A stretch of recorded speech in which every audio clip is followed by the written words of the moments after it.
నమస్తే. Welcome to reality check. రియాలిటీ చెక్‌లో ప్రస్తుతం మనతో పాటు జాయిన్ అవుతున్నారు ఏపీ జేఏసీ అమరావతి నేత బొప్పరాజు వెంకటేశ్వర్లు గారు. ఆంధ్రప్రదేశ్ రాష్ట్రంలో ఉద్యోగస్తులు ప్రభుత్వం పట్ల తమ నిరసనను వ్యక్తం చేస్తున్నారు. అధికారంలోకి రావడానికి ముందు కూటమి మాకు అనేక హామీలిచ్చింది. ఆ హామీలను అమలు చేయట్లేదు అనేది ప్రధానంగా వాళ్ళు చెప్తున్నమాట.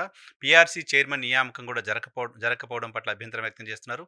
ఉద్యోగులకు రావాల్సిన బకాయిలు ఇంకా పెండింగ్‌లో ఉన్నాయి. ఉద్యోగులకు సంబంధించిన అనేక సమస్యలను పరిష్కారం చేస్తామని చెప్పి ఫినాన్స్‌తో కూడుకున్న సమస్యలన్నింటినీ పూర్తిగా పక్కన పెట్టేసింది ప్రభుత్వం అనేది ఉద్యోగ సంఘాల నేతలు చెప్తున్నమాట. ఈ నెల 15 వరకు ప్రభుత్వానికి ఒక డెడ్‌లైన్ విధించారు. 15 లోగా ప్రభుత్వం తమ సమస్యలను పరిష్కారం చేయకపోతే ఆందోళన బాట పడతామని ఉద్యోగ సంఘాల నేతలు చెప్తున్నారు. ఉద్యోగ సంఘాల నేత బొప్పరాజు వెంకటేశ్వర్లు గారితో మాట్లాడితే వాళ్ళకి సంబంధించిన ఇష్యూస్ ఏంటి? ప్రభుత్వం ఏం చెప్తోంది? ఏ రకంగా వాళ్ళు ఫర్దర్ కార్యాచరణ ఉండబోతుంది అని. సార్ నమస్తే. నమస్తే సార్.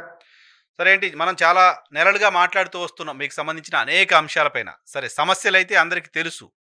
ఏం సమస్యలు, మీకు ఇబ్బందులేంటి, ఏం హామీ ఇచ్చారనేది అనేక సందర్భాల్లో మాట్లాడాం. మీరు గత నెల 22న మంత్రివర్గ ఉపసంఘంతో కొన్ని అంశాలు మాట్లాడారు కదా! ఏం చెప్పింది మంత్రివర్గ ఉపసంఘం? ఏం చర్చించారు? పరిష్కారం వైపు ఏమైనా అడుగులు పడుతున్నాయా? సార్, కూటమి ప్రభుత్వం వచ్చిన తర్వాత గత 2 సంవత్సరాలు దాటిపోయినప్పటికి కూడా కనీసం రాజీనామా చేసినటువంటి పీఆర్సీ కమిషనర్ స్థానంలో పీఆర్సీ కమిషనర్‌ను కూడా అపాయింట్ చేయనటువంటి పరిస్థితుల్లో, అలాగే సహజంగా పీఆర్సీ ఆలస్యం అవుతుంటది కాబట్టి కొన్ని దశాబ్దాలకు వచ్చినటువంటి ఆనవాయితీ ప్రకారం ఐఆర్ ఇచ్చే సాంప్రదాయం ఉంది. ఆ సాంప్రదాయాన్ని కూడా కనీసం పట్టించుకోకపోవటం, అది కూడా వాళ్ళు మేనిఫెస్టోలో హామీ ఇచ్చినటువంటి పరిస్థితి కూడా ఉంది. మంచి పీఆర్సీ ఇస్తాం, మేము రాగానే ఐఆర్ ఇస్తామని. అలాగే ఉద్యోగులకు సంబంధించినటువంటి ధరలకు అనుగుణంగా ప్రతి 6 మాసాలకు ఇచ్చే డిఏ కూడా ఇవ్వకపోవడంతో తీవ్రమైనటువంటి మానసిక ఆందోళనలో ఉన్నటువంటి ఉద్యోగుల పక్షాన ఏపీజేఎస్ అమరావతి ఉద్యమం, ఎందుకంటే ఏ ఒక్కరూ పలకనటువంటి పరిస్థితుల్లో, ఏ ఒక్కరూ స్పందించినటువంటి పరిస్థితుల్లో ఉద్యమం తప్పితే ఇంకా వేరే మార్గం లేదనుకొని అందరికి చెప్పి మేము వాళ్ళు స్పందన లేని పరిస్థితుల్లోనే ఉద్యమానికి గత నెల 12వ తారీఖు శ్రీకాకుళంలో సభతో మొదలు పెడదాం అనుకున్నాం. కరెక్ట్ గా 2 రోజుల ముందే లేదు ప్రభుత్వం చాలా సానుకూలంగా ఉంది, మీ అంశాలు పరిష్కరిస్తాం కాబట్టి మీరు చర్చించుకుందాం రండి అని చెప్పని మమ్మల్ని చర్చలకి ఆహ్వానించడం జరిగింది. సరే, ప్రభుత్వం సహజంగానే మాకు చేయాల్సింది ప్రభుత్వమే కాబట్టి ఏ రోజైనా మేము కూడా వెంటనే 2 రోజుల ముందుగా ప్రోగ్రామ్ అని అక్కడ చెప్పేసి మళ్ళీ ఇక్కడికి రావటం. 10, 11 పోయిన నెల జూలైలో 2 రోజులు కంటిన్యూగా ఏపీజేఎస్ అమరావతి రాష్ట్ర నాయకులతో మంత్రివర్యులు, ఆర్థిక శాఖ మంత్రులు, రెవెన్యూ శాఖ మంత్రులు, ఐఎన్పిఆర్ శాఖ మంత్రులు ముగ్గురు కూడా చర్చలు చేశారు. అయితే మీరు ఇది జాయింట్ షాప్ కౌన్సిల్లో పెట్టండి, తక్షణమే ఉద్యోగ సంఘాలతో చర్చలు చేసి మా సమస్యలు పరిష్కరించండి అని మేము చెప్పడం. దానికి అనుగుణంగానే మరలా 10 రోజులు గ్యాప్ తీసుకుని 22వ తారీఖున అన్ని ఉద్యోగ సంఘాలతో 4 మంత్రివర్యులు, అదే విధంగా 10 మంది స్పెషల్ చీఫ్ సెక్రటరీలతో జాయింట్ షాప్ కౌన్సిల్ సమావేశం నిర్వహించారు. ఆ సమావేశంలోనే మేము ఏదో ఒకరు వాళ్ళు గౌరవ ముఖ్యమంత్రి గారి ఆదేశాలు తీసుకొని వచ్చి మాకు ఏదైనా అనౌన్స్ చేస్తారని వెయిట్ చేశాం. ఎందుకంటే మాతో జరిగిన చర్చలకి 22వ తారీఖు జరిగిన చర్చలకి 15 రోజులు గ్యాప్ ఉంది. సహజంగా అంత గ్యాప్ పెట్టరు ఎవరు కూడా. సరే, ఆ రోజు కూడా చెప్పలేదు అనుకుందాం. దాదాపు ఆ రోజు మేము పీఆర్సీ కమిషన్ దగ్గర నుంచి మా పాత లెక్కల బకాయిలకి పే స్లిప్లో చూపించాలి, మా బకాయి లెక్కలతో చెప్పాలి. అలాగే మిగిలినటువంటి 29 డిమాండ్లతో కూడినటువంటి డిమాండ్స్ అన్ని కూడా మేము స్పష్టంగా 5-6 గంటల సేపు అందరు ఉద్యోగ సంఘాలు చెప్పాము. సో ఆ రోజు చేయకపోయినా కనీసం మరుసటి రోజు 2 రోజులకో 3 రోజులకో కనీసం చర్చలకు పిలవాలి. ఇదే ప్రభుత్వం గత 18/10/2025న ఉదయం మంత్రులతో సమావేశం జరిగి సాయంత్రం కల్లా తీసుకెళ్లిపోయారు గౌరవ సీఎం గారి దగ్గరికి. కానీ ఈసారి ఇప్పటికి కూడా 22 నుంచి ఇప్పటికి ఎన్ని రోజులైందో చూడండి, ఈ రోజు కూడా ఎలాంటి సమాచారం లేదు. కనీసం పిలిచి మాట్లాడి ఎప్పుడు పిలుస్తారో కూడా చెప్పలేదు. చెప్పకపోతే సరే చెప్తారని ఎదురు చూస్తున్నాం. కానీ సడన్ గా 4వ తారీఖున ప్రభుత్వం ఒక ప్రెస్ మీట్ పెట్టి, అయ్యా మా డబ్బులు రాష్ట్ర ఆదాయం మొత్తం ప్రభుత్వ ఉద్యోగులకే పోతుంది కాబట్టి మేమేమి చేయలేని పరిస్థితి అని చెప్పన్నట్టుగా చెప్తే, ఉమ్, అప్పుడు ఉద్యోగులకు గాని, ఉద్యోగ సంఘ నాయకులకు గాని మాకు ఒక్కసారిగా షాక్ అయిపోయాం. ఉమ్, ఇదేంటి మన చర్చలు పిలుస్తామన్నారు. ఉమ్, చర్చల్లో ఏదో హామీలు ఇస్తారనుకున్నాము. ఉమ్, మాకేయో పరిష్కారాలు చేస్తామనుకుంటే, ఉమ్, వీళ్ళు ఒక్కసారిగా ఉద్యోగులు ఆ రాష్ట్ర ఆదాయం అంతా ఉద్యోగులకు పోతుందని చెప్తే, ఇది దేనికి సంకేతము? ఉమ్, అంటే మా చర్చల పేరు మీద పిలవకుండానే లేదా పిలిచి ఇది మేము చేయలేము, ఏమి మా వల్ల కాదని చెప్పేదానిక, లేకపోతే చర్చలు కూడా మేము పిలవలేము, రాష్ట్ర ఆదాయం అంతా కూడా పోతుందని ప్రజలకు చెప్పి ప్రజల మా మీదకి ఏమన్నా మరి మాకు ప్రజలకు మధ్యలో గ్యాప్ ఏర్పాటు చేయాలనా అర్థం కాని పరిస్థితుల్లో అసలు ఏంటి లెక్కలని మేము కూడా లెక్కల్లోకి వెళ్ళి తొంగి చూసాం. ఓకే. అప్పటి వరకు మేము అసలు అంత డీప్ గా లెక్కల్లో కూడా వెళ్ళలేదు. ఉమ్, సో మాకు ప్రభుత్వం నుంచి ఎవరు లెక్కలు చెప్పరు, ఎవరు సమాచారం ఇవ్వరు కాబట్టి ఉమ్, ఈ సమాచారం అంతా కూడా ఒక ఆథరైజ్డ్ గా అథెంటికేటెడ్ గా ఉండేటువంటి డేటా కావాలంటే ఒక కాగ్ కాబట్టి ఆ కాగ్ నివేదికలోకి వెళ్ళిపోయాం మేము. ఓకే. ఆన్లైన్ లో ఉంది. ఉమ్, సో ఆ నివేదికల ప్రకారం మేము డేటా మొత్తం తీసుకొని 4-5 రోజుల పాటు మేము చర్చించుకొని అందరం మాకు మేముగానే దాని డెప్త్కి వెళ్ళిన తర్వాత కానీ అప్పుడు వరకు మాకు తెలియనటువంటి విషయం అంతా కూడా తెలుసుకోవడం జరిగింది. ఉహు. ఏంటి అప్పుడు ప్రభుత్వం అర్థమైంది. చంద్రబాబు నాయుడు గారు ముఖ్యమంత్రిగా చెప్పిన మాట 90% పైగా డబ్బులన్నీ ఉద్యోగుల జీతాలకి ఖర్చులకి అయిపోతున్నాయని చెప్పిన మాట అబద్ధం అని చెప్పిందా కాగు? ఏం ఏం గుర్తించారు మీరు? ఎక్కడా కూడా కాగ్ చెప్పినటువంటి కాగ్కి ఇన్ఫర్మేషన్ ఇచ్చిందంతా కూడా రాష్ట్ర ప్రభుత్వమే. ఉమ్, ప్రతి సంవత్సరం ప్రతి నెల కూడా కాగ్ వెబ్సైట్ లో వీళ్ళు పంపించిన సమాచారాన్ని కేంద్ర ప్రభుత్వం ఆ వెబ్సైట్ లో అప్లోడ్ చేస్తుంది. ఉమ్, దాని ప్రకారం చూస్తే ఉమ్, మొత్తం ఖర్చులో ఉమ్, అంటే ఈ రాష్ట్ర ప్రభుత్వం కేవలం మనం ఇప్పుడుదే తీసుకుందాం, పాతది కూడా అవసరం లేదు, ఉమ్, ఈ మార్చిదే తీసుకొని చూసాం మేము. ఉమ్, 2026 నుంచే తీసుకున్నాం. ఉమ్, లేటెస్ట్ తీసుకుంటేనే స్పష్టంగా మొత్తం రాష్ట్ర ప్రభుత్వం చేసే ఖర్చులో అంటే 2,26,808 కోట్లలో మా ఖర్చు ఉమ్, కేవలం కేవలం అంటే 84,000 కోట్లు మాత్రమే. అంటే ఎంత పర్సెంటేజ్ అందులో? కేవలం 84% మాత్రమే. అంటే 40% వస్తుంది. ఉమ్, 37% అయితే 37 ఓకే. 37 84,000 కోట్లు అని చెప్తున్నాను ఉహు, ఖర్చు. ఓకే. 2,26,000లో 84,000 కోట్లు 37% ఓకే. ఖర్చులో చూస్తే. ఉమ్, లేదు, సహజంగా ఏమని చెప్తాము, ఖర్చులో మొత్తం ఖర్చులో ఖర్చు ఎంత అని చెప్తాము, లేదా మొత్తం ఆదాయంలో ఎంత ఖర్చు అని చెప్తాం. ఉమ్, ఇక్కడ చాలా తెలివిగా ఉమ్, ప్రభుత్వం 4 రాష్ట్రాలని పక్క రాష్ట్రాలని పోలుస్తూ ఉమ్, మన ఆంధ్రప్రదేశ్లో విపరీతమైన ఖర్చు అవుతుందని చెప్పారు. ఉమ్, ఆ 4 బాగా తెలివిగా చూడండి, ఆ 4 రాష్ట్రాల్లోనేమో మొత్తం ట్యాక్స్ అంటే వచ్చే ఆదాయం అంతా లెక్కేసి వాళ్ళు డేటా ఇచ్చారు. ఓకే. మన ఆంధ్రప్రదేశ్కి మాత్రం కేవలం స్టేట్ ఓన్ రెవెన్యూ అని చెప్పి ఒక్క డేటానే తీసుకొని ఆ ఖర్చులో 84,000 కోట్లు తీసేస్తున్నారు. ఓహో. ఉమ్, ఇది చూడండి ఎంత దుర్మార్గమో. ఉమ్, ఉమ్, ఉమ్. సో అంటే ప్రభుత్వానికి అదే సంబంధించిన ఇంటెన్షన్ క్లియర్ గా ఉంది. క్లియర్ గా ఉంది, అర్థమవుతుంది అక్కడ. ఆ, ఇప్పుడు పక్క రాష్ట్రాలు మీరు ఇచ్చిన 4 రాష్ట్రాల డేటా కూడా తీసాం. ఉమ్, అన్ని రాష్ట్రాలది ప్రతి నెలది అప్లోడ్ చేస్తున్నారు ఆ కాగ్ డేటాలు, ఎవరైనా చూసుకోవచ్చు, నేనే కాదు. అవును, వెబ్సైట్ కదా, ఓపెన్ వెబ్సైట్. చూస్తే ఆ వెబ్సైట్ లో ఆ డేటా వాళ్ళు ఇచ్చినటువంటి ఆ పర్సంటేజ్లు వస్తున్నాయి. ప్రభుత్వం ఇచ్చిన పర్సంటేజ్లు వచ్చినాయి. ఓకే. ఎట్లా వచ్చినాయి? మొత్తం ట్యాక్స్, టోటల్ ట్యాక్స్ రూపాయన వచ్చేటువంటి ఆదాయంతో వాళ్ళ ఖర్చులు తీసేస్తే వస్తుంది. ఓకే. కానీ ఇక్కడ రాష్ట్ర ప్రభుత్వం మాత్రం ఉమ్, కేవలం స్టేట్ ఓన్ రెవెన్యూ ఒక్కటే తీసింది. ఉహు, ఉహు, సో ఒకవేళ మీరు అనుకున్నట్టుగా స్టేట్ ఏదైతే రాష్ట్రంలో ట్యాక్స్ ఒకటే తీసుకున్నాం, ట్యాక్స్ అంటే మనకు వచ్చే ఆదాయ పన్నుల మొత్తం మీద, ఆదాయం పన్నుల మీద వచ్చే ఆదాయంలో ఉమ్, తీసి చూస్తే 59% వస్తుంది మా ఖర్చు. ఓకే. 1,42,926 కోట్లు. ఉహు, అందులో 84,000 841 కోట్లు మన ఖర్చు. సో, అప్పుడు అంటే 59%. 59%. ఓకే. ప్రభుత్వం చెప్తుంది లేదు. 90% పైగా అని. ఆ! కానీ ధర్మంగా చూడాల్సింది, ఎందుకంటే ఈ ఖర్చులో మా ఖర్చులోనేమో అన్నీ తెచ్చి పెడతారట. హ్మ్. గ్రాంటీనేడ్ వాళ్ళకిచ్చే జీతాలు గాని, హ్మ్. ఎమ్మెల్యేలకిచ్చే జీతాలు గాని, హ్మ్. మంత్రులకిచ్చే జీతాలు గాని, హుహు. లేదా ప్రొఫెషనల్ సర్వీసెస్ అని చెప్పి ఎవరో కంప్యూటర్‌లోళ్ళకిచ్చే గాని, హ్మ్.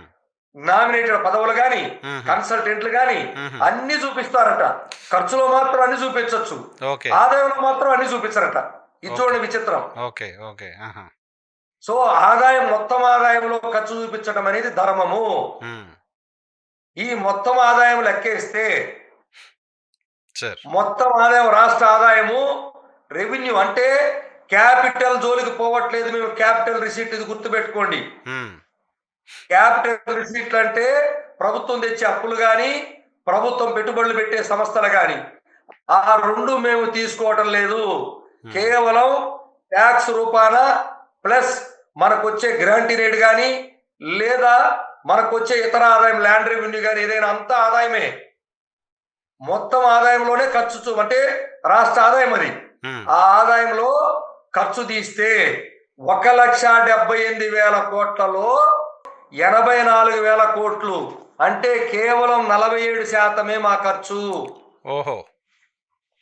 సో, బట్ అంటే ప్రభుత్వం బాగా చెప్తుంది చూడండి. ప్రభుత్వం చెప్తుంది మొత్తం చాలా. ఆదాయంలో ఆ! ఖర్చు తీస్తేనేమో 37%. ఆ! ఓన్లీ టాక్స్ రూపంలో వచ్చే ఆదాయంలో తీస్తేనేమో 59%. హ్మ్. టోటల్ రెవెన్యూ అంటే రిసీట్స్‌లో తీస్తేనేమో 47%. 47%. హ్మ్. ఎక్కడి నుంచి 98% వచ్చింది? ఓకే. ప్రభుత్వం ఎందుకు ఆ మాట చెప్తోంది? నేరుగా ముఖ్యమంత్రి గారు చెప్పారు. మొత్తం డేటా అంతా చూపిస్తూ, లెక్కలను చూపిస్తూ చెప్పిన మాట ముఖ్యమంత్రి గారు చెప్పిన మాట. అదే వాళ్ళే చూడాలి. ఆ! ఎందుకంటే మేము చెప్పేది మేము తెచ్చుకున్న పేపర్స్ కాదు. ముఖ్యమంత్రి గారు కొత్తగా ఈరోజు ముఖ్యమంత్రి అవ్వలే. 4 సార్లు ముఖ్యమంత్రి అయ్యారు. మీకు తెలుసు. అదే మీరు కదా! సుదీర్ఘకాలం పనిచేస్తున్నారు. ఎందుకు ప్రభుత్వం ఇటువంటి ఒక నేరేషన్‌ని బిల్డ్ చేసే ప్రయత్నం చేస్తోంది ఉద్యోగుల పైన? సార్ మాకు అర్థం కాని పరిస్థితి అదే. హ్మ్. ఎందుకంటే ప్రభుత్వం ఏదైనా ఉంటే ప్రభుత్వ ఉద్యోగులకి తన సొంత ఉద్యోగులు అంటే ప్రభుత్వ ఉద్యోగులు ప్రభుత్వం వేరు కాదని వాళ్ళే స్పష్టంగా చెప్పారు. హ్మ్. అది కూడా ఫ్రెండ్లీ ప్రభుత్వం అని అన్నారు. హ్మ్. చెప్పినప్పుడు ఏదైనా ఉంటే మేము ఇది పరిష్కరించగలం. ఇది రేపు పరిష్కరిస్తాం. ఇది ఎల్లుండి పరిష్కరిస్తామని పిలిచి చర్చలో చెప్పొచ్చు. అవును. ఉద్యమానికి వెళ్ళే వాళ్ళని హ్మ్. వెనక్కి పిలిచి హ్మ్. చర్చలు చేసి హ్మ్. 15 రోజులు అవుతుంటే హ్మ్. మధ్యలో సడెన్‌గా పిలిచి ఈ విధమైనటువంటి డేటా బయటకిస్తే ప్రజల్లో నిజంగానే ఉద్యోగులకు మొత్తం ఆదాయమంతా పోతుందనేటువంటి తప్పుడు సంకేతాలు ఎళ్ళిపోతాయి కదా! కరెక్ట్. దానివల్ల హ్మ్. మీకొచ్చేటువంటి ఉపయోగం ఏముంటుంది? ఆ! కాబట్టే మేము ఈ లెక్కలకెళ్ళాము. ఈ లెక్కల్లో చాలా స్పష్టత ఇప్పటి నుంచి కాదు, గత 30, 20 ఏళ్ళకి కూడా తీశాం. హ్మ్. ఏ రోజు కూడా రాష్ట్ర ప్రభుత్వ ఆదాయంలో ఎక్కడా గూడా 40% మించట్లేదు. ఓకే. గత ప్రభుత్వ హయాంలో కేవలం కరోనాతో ఆదాయం పడిపోతే ఒక 2 సంవత్సరాలు మాత్రమే తక్కువగా కనపడింది. హుహు. హుహు. అంతకు తప్పించి ఎప్పుడు గూడా 40% కన్నా ఖర్చు మించలేదు. ఓకే. మొత్తం అన్నీ విడిచితే ఈరోజు ఏం చెప్పారు? హ్మ్. తెలంగాణ ప్రభుత్వం 44% ఉంది హ్మ్. ఖర్చు. హ్మ్. మంది విపరీతంగా అంటున్నారు. హ్మ్.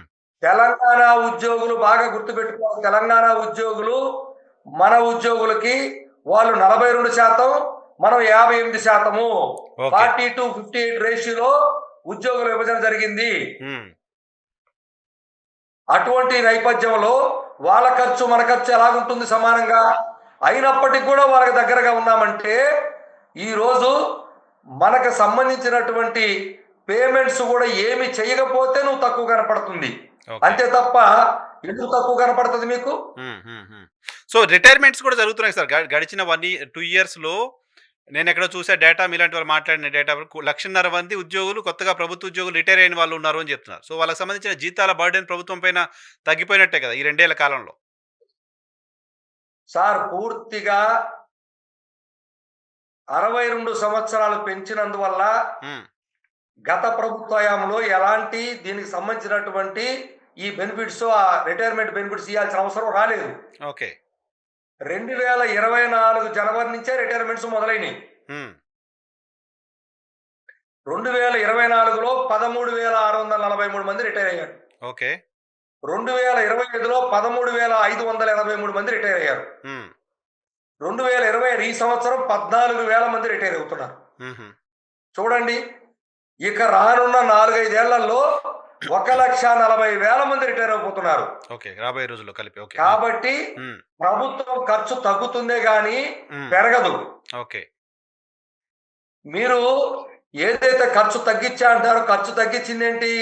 గత ప్రభుత్వ హయాంలో వాలంటీర్లు 2,00,000 జీతాలు కూడా మా చేతనే మా దాంట్లోనే ఇచ్చారు. ఓకే. 2,50,000 మంది. అలాగే ఎక్సైజ్ శాఖలో షాపుల దగ్గర పెట్టినటువంటి వాళ్ళు 30,000, 40 మంది వాళ్ళకి కూడా మా దాంట్లోనే జీతాలు ఇచ్చారు. హుహు. హుహు. గవర్నమెంట్ షాప్స్ ఉంటాయి అందువల్ల గదా! విపరీతంగా పెరిగిందే తప్ప హ్మ్. వేరే ఉద్దేశం కాదు. ఓకే. ఓకే. ఇప్పుడేం చెప్తారు సార్ వాళ్ళందరివి ప్రభుత్వం ఆగిపోయినాయి కదా ఇప్పుడు. ప్ర ప్ర వాళ్ళని తీసేశారు కాబట్టి. ఆ! దాదాపు 3,00,000 మంది పోయినట్టే గదా! అవును. హ్మ్. హ్మ్. సో, ఇప్పుడేం చెప్తారు సార్? మీతో సుదీర్ఘంగా చర్చించారు. 2 రౌండ్‌లు చర్చలయినియి. JAC joint staff council meeting అయింది. ప్రభుత్వానికి కొన్ని ప్రపోజల్స్ మీరు పెట్టారు. ప్రభుత్వం దగ్గర నుంచి పాజిటివ్ రియాక్షన్ ఉన్నట్టయితే కనపడట్లా. ప్రభుత్వానికి సంబంధించిన మొన్నటి ప్రెస్ కాన్ఫరెన్స్ చూసిన తర్వాత. సో, ఇప్పుడు 15వ తారీఖు వరకు మీరు పెట్టిన డెడ్‌లైన్ లోపు ప్రభుత్వం నుంచి ఎటువంటి స్పందన ఉద్యోగ సంఘాల జేఏసీ ఆశిస్తోంది? ఏ స్పందనొస్తే సమ్మెకు వెళ్లకుండా ఆగిపోయే పరిస్థితి ఉంటుంది?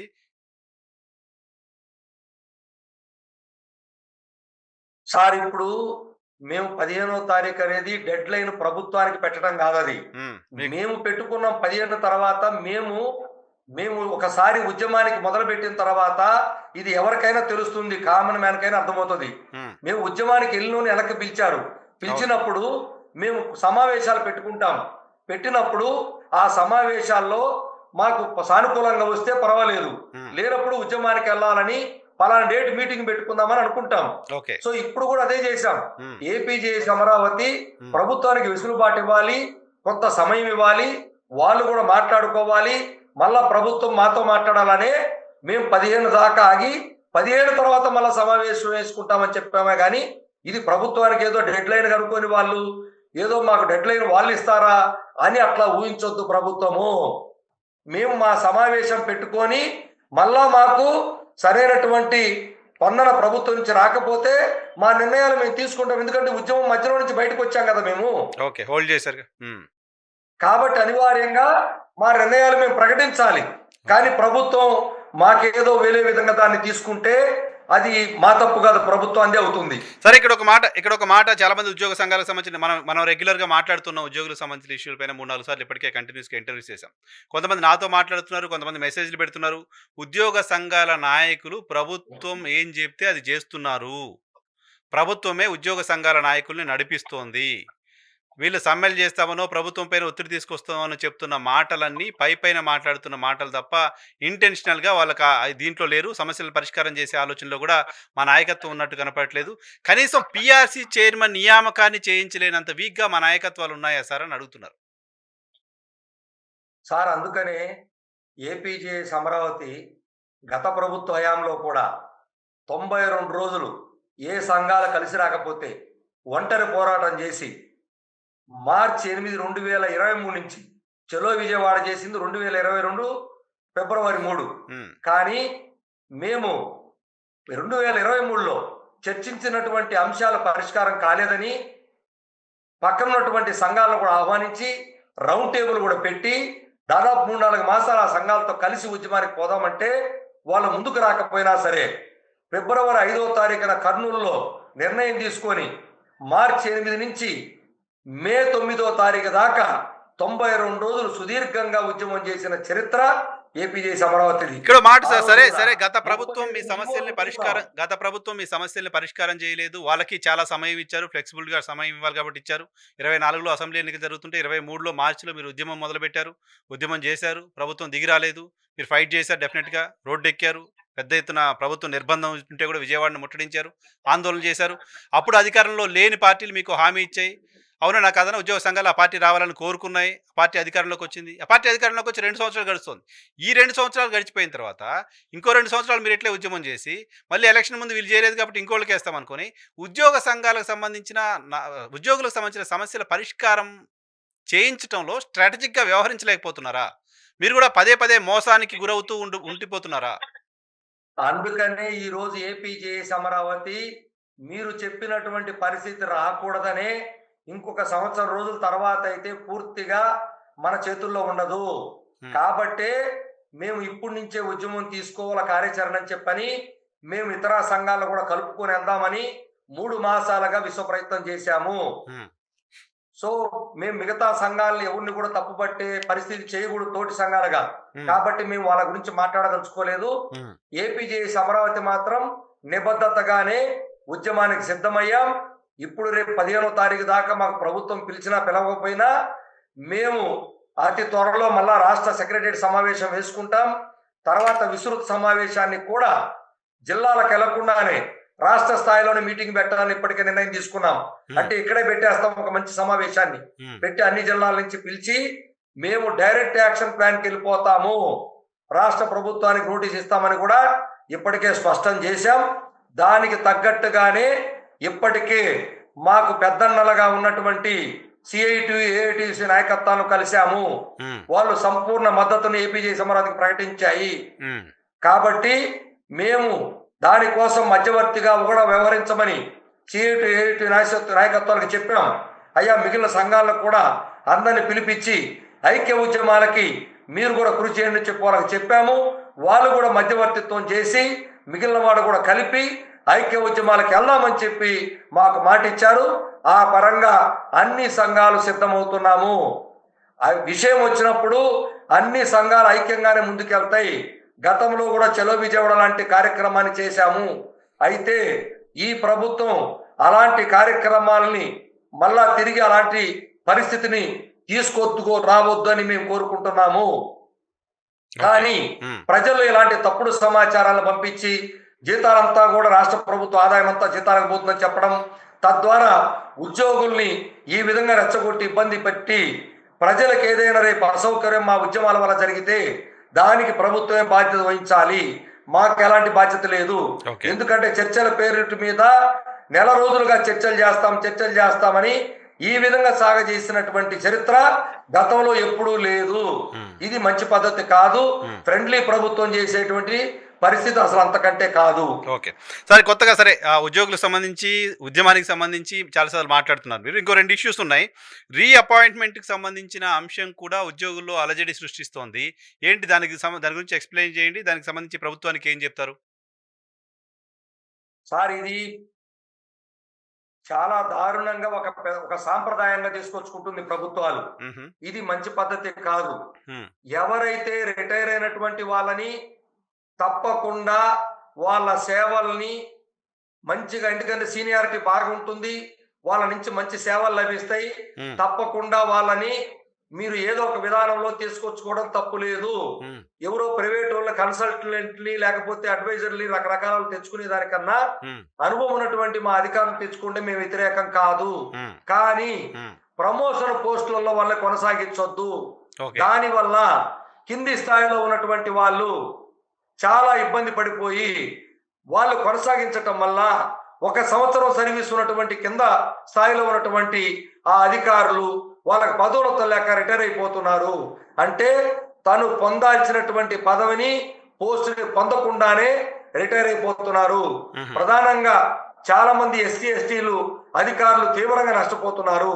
దయచేసి ఈ పరిస్థితిని కలిగించొద్దని లిఖిత పూర్వకంగా ఏపీ జేఏసీ అమరావతి పక్షాన ఇప్పటికే ప్రభుత్వానికి చెప్పున్నాం. జాయింట్ షాప్ కౌన్సిల్ మీటింగ్ లో మంత్రివర్యుల సమక్షంలో కూడా ఏపీ జేఏసీ అమరావతి స్పష్టంగా చెప్పింది, అయ్యా మీరు వాళ్ళ తప్పకుండా రకరకాల పేర్లతో తీసుకురండి, ఓఎస్డీలను పెట్టుకోండి, అడ్వైజర్ అని పెట్టుకోండి, ఏ పోస్ట్ పేరుతో అయినా మీకు నచ్చిన డిపార్ట్మెంట్ లో ఉంచుకోండి, కానీ పదోన్నతుల పోస్టులలో మాత్రం వాళ్ళ పెట్టొద్దు. దానివల్ల కింది స్థాయిలో ఉన్నటువంటి అధికారులు దెబ్బతింటున్నారు. ప్రధానంగా అతి తక్కువ కాలంలో పైకి వచ్చినటువంటి ఎస్సీ ఎస్టీలు బాగా దెబ్బతినిపోతున్నారు అని చాలా స్పష్టంగా చెప్పాం. ఒక ఎస్సీ ఎస్టీ కాదు, ఎవరైనా సరే ఆ పదోన్నతుల పోస్టులలో తను పదవి పొందకుండానే రిటైర్ అయిపోతే తను ఎందుకు కోల్పోవాలండి పదోన్నతుల పోస్టులు? ఎందుకంటే ఐఏఎస్ లాగా క్యాడర్ పోస్టులు కాదవి, కాబట్టి నాన్ క్యాడర్ పోస్టులు అవి. కాబట్టి అది ప్రభుత్వం విధానాన్ని మానుకోవాలని చెప్పి రైటింగ్ లో కూడా ఇచ్చాం. ప్రభుత్వాన్ని కూడా మీ ద్వారా కోరుతున్నాం. ఈ ఓకే. పద్ధతికి స్వస్తి చెప్పి హ్మ్. వేరే పోస్టులో వాళ్ళని కొనసాగించుకోండి అని చెప్తున్నాం. ఓకే. ఇంకోటి సార్ అగ్రీడ్ లిస్ట్ ఏంటి? అగ్రీడ్ లిస్ట్‌లో పెడుతున్నారు కొంతమంది ఆఫీసర్స్‌ని అని చెప్తున్నారు. అది ఆ సాంప్రదాయం ఇంతకుముందు ఎప్పుడన్నా ఉందా? కొత్తగా వచ్చిన ఈ జీవో గురించి చెప్పండి. ఏంటి? ఏ రకంగా ఉద్యోగులకు నష్టం కలిగిస్తుందది?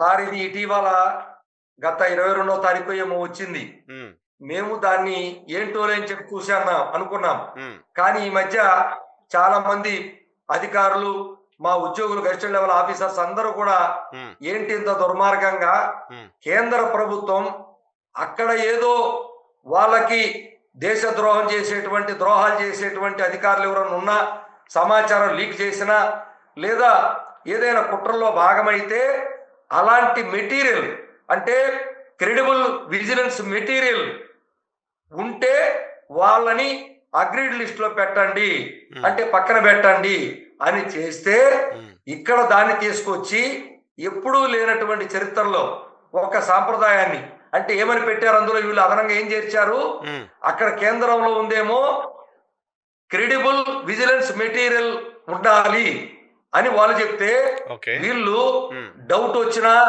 ఆయన మీద డౌట్ వచ్చినా అగ్రీడ్ లిస్ట్ లో పెట్టొచ్చట, హుహు. లేదా కంప్లైంట్ వచ్చినా అగ్రీడ్ లిస్ట్ లో పెట్టొచ్చంట, హ్మ్. లేదా సస్పీషియస్ అనుమానాస్పదం వచ్చినా పెట్టేయొచ్చంట. హ్మ్. ఈ 3 పదాలు ఎక్కడున్నాయి కేంద్ర ప్రభుత్వంలో పెట్టిన దాంట్లో? హ్మ్. వాళ్ళు ఇచ్చినటువంటి చట్టంలో ఎక్కడున్నాయి? హ్మ్. కానీ ఈ పేరు మీద పెట్టి వాళ్ళు చేస్తున్నటువంటి ఏదైతే వాళ్ళకి నచ్చినటువంటి వాళ్ళని తీసుకొని నచ్చనటువంటి వాళ్ళని పక్కన పెట్టి, లేదా రకరకాలుగా సామాజిక వర్గాలను పెట్టి ఇలా ఇబ్బందులు ఎదురవుతాయి. దయచేసి ఇటీవల ఇచ్చినటువంటి 1426 జీవో హ్మ్. దయచేసి అది ఇబ్బందికరంగా మారకుండా, హ్మ్. ఏదైనా తప్పు చేసిన వాళ్ళని చర్యలు తీసుకునే అధికారం ఉంది, లేదా అలాంటి కుట్రలో భాగమైన వాళ్ళ మీద చర్యలు తీసుకోండి, విజిలెన్స్ రిపోర్టు తీసుకోండి, ఏసీబీ రిపోర్టు తీసుకోండి, ఎవరూ కాదను. హ్మ్. అలా కాకుండా ఎవరో కావాలని ఒక ఉద్దేశపూర్వక కంప్లైంట్ పెడితే ఆయన అగ్రీడ్ లిస్టులో పెట్టేస్తారా? లేదు ఉద్దేశపూర్వకంగా ఎవరికన్నా ఏదో డౌట్ వచ్చిందంటే అగ్రీడ్ లిస్టులో పెట్టేస్తారా? రాష్ట్రంలో లేదు ఇంతకుముందుందా సార్ ఈ తరహా జీవో మీకేదన్నా ఇంతకుముందుందా? ఈ తరహా ఎప్పుడూ జీవోలున్నాయా? లేదు, హ్మ్. కొత్తగా తీసుకొచ్చారు హుహు. కేంద్ర ప్రభుత్వం. గతంలో ఎప్పుడూ లేదు సార్. హ్మ్. ఇప్పుడే ఈ ప్రభుత్వం రీసెంట్‌గా 15 రోజుల క్రితం తీసుకొచ్చిన జీవో ఇది.